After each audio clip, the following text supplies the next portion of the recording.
में मिलाने का समय आ गया है।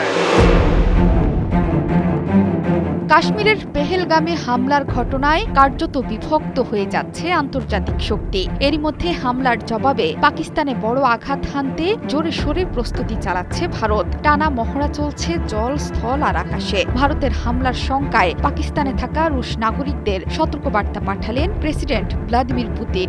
এই নির্দেশনা জারি করেছে ইসলামাবাদে থাকা মস্কো দূতাবাস। পুতিনের বিশেষ সতর্কবার্তায় এটা স্পষ্ট যে পাকিস্তানে কিছু একটা ঘটতে চলেছে, যা অত্যন্ত ভয়ঙ্কর, আর সেটি ঘটাবে মোদী সরকার। ভারতের এমন আগ্রাসী পরিকল্পনায় বসে থাকবে না পাকিস্তানও। ইসলামাবাদ পাল্টা আঘাত হানলে বেঁধে যাবে সর্বাত্মক যুদ্ধ।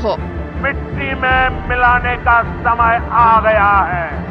পাক ভারত সংঘাতের আবহে রুশ নাগরিকদের আপাতত ভ্রমণ থেকে বিরত থাকতে বলেছে মস্কো। 25 এপ্রিল এই বিষয়ে সতর্কতা জারি করে ক্রেমলিনের দূতাবাস। রুশ ভাষায় লেখা ওই উপদেশনামায় পাক ভূমিতে থাকা নাগরিকদের দ্রুত দেশে ফেরার পরামর্শ দেওয়া হয়েছে। সেখানে বলা হয়েছে, ভারত পাকিস্তান সম্পর্কের দ্রুত অবনতি ঘটছে। ক্রমাগত যুদ্ধের হুমকিও দিয়ে যাচ্ছেন দুই দেশের নেতারা। বর্তমান পরিস্থিতিতে রুশ নাগরিকদের জন্য পাকিস্তান মোটেই সুরক্ষিত নয়। সে কারণে দেশটিতে আপাতত ভ্রমণ না করতেই বলা হয়েছে, যদিও এমন কোনো আদেশ জারি করেনি নয়াদিল্লির মস্কো দূতাবাস।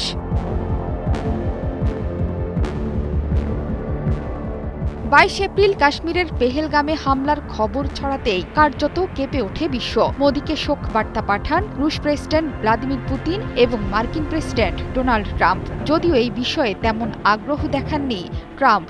তার মধ্যে পাকিস্তান এবং ভারত দুই দেশই যুক্তরাষ্ট্রের বন্ধুরাষ্ট্র।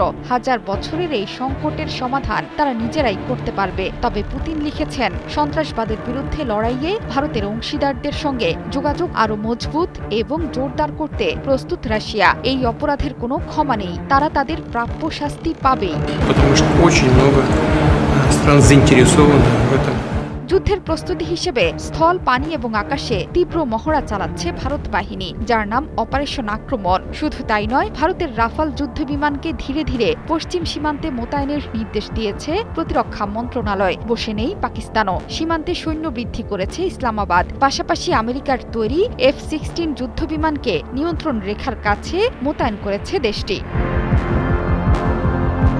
পেহেলগামে হামলার পর পাকিস্তানের সঙ্গে হওয়া 65 বছরের পুরনো সিন্ধু পানি বন্টন চুক্তি স্থগিত করেছে নয়াদিল্লি। ঠিক এর পরেই ইসলামাবাদকে না জানিয়ে ঝিলাম নদীর পানি ছাড়ার অভিযোগ নরেন্দ্র মোদী সরকারের বিরুদ্ধে। ফলে পাকিস্তানের বন্যা দেখা দেওয়ার খবর ভাইরাল হয়েছে সামাজিক মাধ্যমে। I say to the whole world, Zohra Chowdhury সেতু, 71।